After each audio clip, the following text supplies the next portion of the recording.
Serious, women of Reddit, what uncommon red flags in women should men be on the lookout for? If she's trying to stir up drama just so the relationship can be fun. I saw this with a former friend. Spicing things up as a couple is all good. But if she's stirring up the pot by letting other guys flirt with her just so you can play jealous boyfriend so you can rescue her from a situation she started as if it's some movie or something, stay away from her. My ex used to do this, definitely a red flag I was too dumb to see at the time. I'm so sorry that happened. But at least they're an ex now. I had a female friend who knew I had crush on her. One time she came to me complaining about a guy catcalling her. When I confronted him, he denied everything and she got angry calling me jealous, women don't need your protection, etc. I felt sad, cut contact but became friends again after she started trying to talk to me after a fake apology. She repeated the complaint again after a few weeks and this time I didn't confront the guy so she got angry for me not confronting the catcaller, called me weak, coward, etc. I put up with it like a doormat I was until I started losing my sanity. Never again. If she gets jealous whenever she's not the sole source of your joy happiness. It sounds exhausting to be someone's sole source of joy and happiness, holy shit. Not if you consider your mere existence to provide all the joy and happiness they should want. When she constantly traps you in difficult situations, like asking if she or her friend are prettier, shit like that. Sometimes they're just looking to stir shit and there's no right answer. Just run, man. Women who follow rules for dating. I have a friend who follows rules from Sex and the City. If she's dating someone, they have to move in together at the 6-month mark, engaged at 1 year, etc. It always ends in disaster and she's so focused on meeting those goals without paying attention to how her partner feels about any of it. That's sad. Self-sabotage is a terrible thing. If you walk away feeling depleted after spending time with her. This is a huge one. I once casually dated a woman who, I couldn't point out exactly why, made me feel mentally tired after being with her.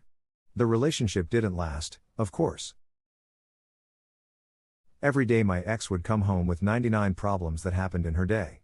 97 of those problems turned out to be things she directly caused, but was completely unwilling to change how she dealt with her problems. For example, someone looked at me funny so I punched them, and I got detention. Can you believe that?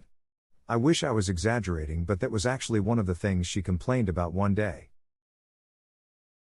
Had a friend like this, could never maintain normal relationships with anyone because he had no filter on what came out of his mouth and would bluntly state how he felt even knowing it would be hurtful to the person but couldn't understand why nobody wanted to be around him. If she puts you down around others as a joke. Shows total disrespect and the need to look good at the expense of hurting others. This. So many women deliberately degrade their partners in front of other people, and it's fucking disgusting. Let me also include people who put down their friends to look good for you or someone else in here. Big red flag. Testing, playing games. That's manipulation. Edit, I meant mind games, like if you really loved me, you'd do this and this for me, and such. I tried bringing this up recently with my friends. I was dismissed. Everybody plays games. It's so sad that people don't even realize how toxic it is. Romanticizing being a psycho. It's not cute, it's a massive red flag. Laying on a guilt trip if you're going out with your friends and she's not invited. Everyone needs time apart to hang out with their people. Edit, wow, we went to work and came back to all of this. Thanks, everyone. And, thank you for the awards. I wish you all well. Doesn't even have to be going out, could be guilt tripping you for staying in and doing your own thing, hobby alone too. This. My cousin was always guilt tripped for playing video games, trading cards, and not being a grown-up? WTF, does that even maya? He can't have hobbies? Edit for grammar. Apparently being a grown-up means losing all interest in hobbies and becoming a boring, depressed, burnt-out person. No, you're supposed to stop video games and watch TV instead. It's okay to binge a full season TV, but not okay to spend 3 hours playing video games. Just make sure that the full season you're binging isn't anything animated or funny. Live action Netflix dramas only. Don't forget about reality TV, promoting only the most toxic and harmful behavior imaginable. If she makes fun of your biggest insecurities in front of other people for a laugh. And afterwards tells you it's just a joke. The ones that play games like, I don't want anything for Valentine's Day gets nothing on Valentine's Day why didn't my boyfriend buy something for me? And then get really angry. Be ducking honest, don't play games like a teen. C. I am okay even if it's like a sorry, I thought I'd be okay with it but I ended up feeling really bummed out, so next year let's do presents, because that's the adult way to handle that situation and I don't think there's anything wrong with expecting presents for those things. It's the getting mad part that makes us juvenile. If she says she's on the pill and you never see her take it or any proof of birth control. I used to have a friend that would always say she was on the pill but wasn't. She wanted a baby edited to add C proof. Spelling. One of my cousins told her boyfriend she was on the pill and even showed him her little pack with the pills popped out, but turns out same thing, she just wanted a baby and was throwing the pills out instead of taking them. I don't get it, why lie about that? You're going to end up with a guy in your life that resents you or ends up not being around anyway. What is the kid going to think when they find out what she did? You can find guys that want kids, you just have to wait a while. Ike. Maybe they see it as either he stays or he pays and either could be a net positive for them if they wanted the baby anyways.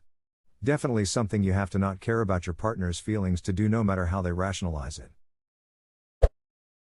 Narcissism, not seeing a problem with their mistakes or owning up to them, having anger issues and justifying them. If she's always trying to change you, the way to talk, walk, eat, dress, etc., run. Nothing will ever be good enough for her, promise you that. One of the most profound things about relationships I've ever read was the line, she didn't love me. She loved the man she thought she could build from my spare parts. I still think about it and wince when I remember past relationships. She saw potential in you. Just in a ducked up sort of way. I'm picturing the I'll make a man out of you song from Mulan except in the context of an abusive relationship. Let's get down to business, don't make you my hun. I'll tear you down and build you alive one. If she tries to make you feel guilty for wanting some alone time or for spending time with friends or family. If she degrades your hobbies or interests to try to dissuade you from taking time to do those things. If she withholds intimate relations as punishment for XYZ, that's not normal or okay. Yeah, using something as leverage to gain control is seriously awful. Mom's done that to me my whole life and all it did was teach me never to be too attached to anything. One good thing though is that I'm never too upset about losing anything. If they treat you like a pet whose only job is to make her happy, buy her things, and give her attention, while she does the bare minimum in return. If she holds you under a scrutinous gaze, looking for everything you do wrong. Or if she plays stupid games instead of communicating. Or basically if she does half the shit you see on TikTok. Also would add, if she wants to offload all her emotions and problems onto you, but is impatient and or unempathic if you express your emotions. It should be a partnership, where you're both there for each other. Reading these makes me feel a bit better about a decision I recently made.